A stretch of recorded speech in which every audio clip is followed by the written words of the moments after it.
بسم الله الرحمن الرحيم. سبح لله ما في السماوات وما في الأرض وهو العزيز الحكيم. يا أيها الذين آمنوا لم تقولون ما لا تفعلون؟ كبر مقتا عند الله أن تقولوا ما لا تفعلون. إن الله يحب الذين يقاتلون في سبيله صفا كأنهم بنيان مرصوص.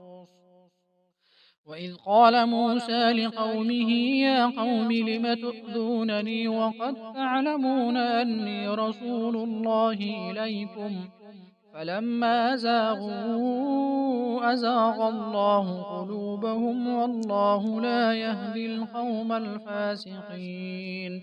وإذ قال عيسى ابن مريم يا بني إسرائيل إني رسول الله إليكم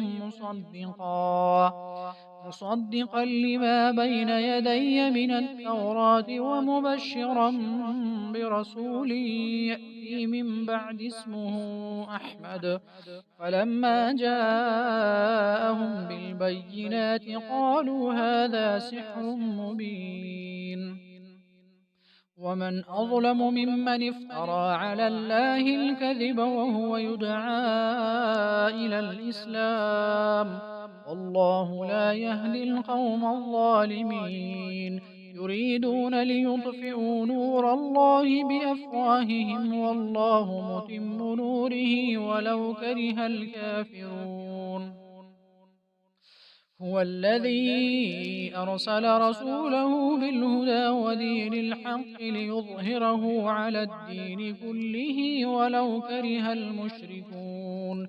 يا أيها الذين آمنوا هل أدلكم على تجارة تنجيكم من عذاب أليم تؤمنون بالله ورسوله وتجاهدون في سبيل الله بأموالكم وأنفسكم ذلكم خير لكم إن كنتم تعلمون. يغفر لكم ذنوبكم ويدخلكم جنات تجري من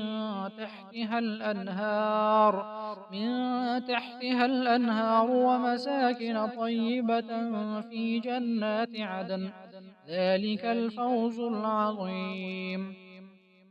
وأخرى تحبونها نصر من الله وفتح قريب وبشر المؤمنين.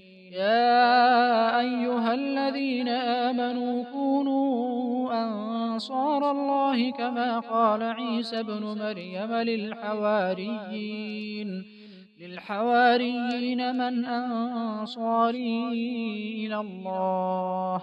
قال الحواريون نحن أنصار الله فآمنت طائفة من بني إسرائيل وكفرت طائفة فأيدنا الذين آمنوا على عدوهم فأصبحوا ظاهرين.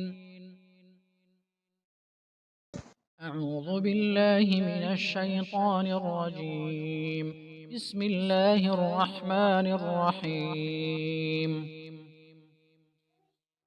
يا أيها المزمل قم الليل إلا قليلا نصفه أو انقص منه قليلا أو زد عليه ورتل القرآن ترتيلا إنا سنلقي عليك قولا ثقيلا إن ناشئة الليل هي أشد وطئا وأقوم قيلا إن لك في النهار سبحا طويلا فاذكر اسم ربك وتبتل إليه تبتيلا رب المشرق والمغرب لا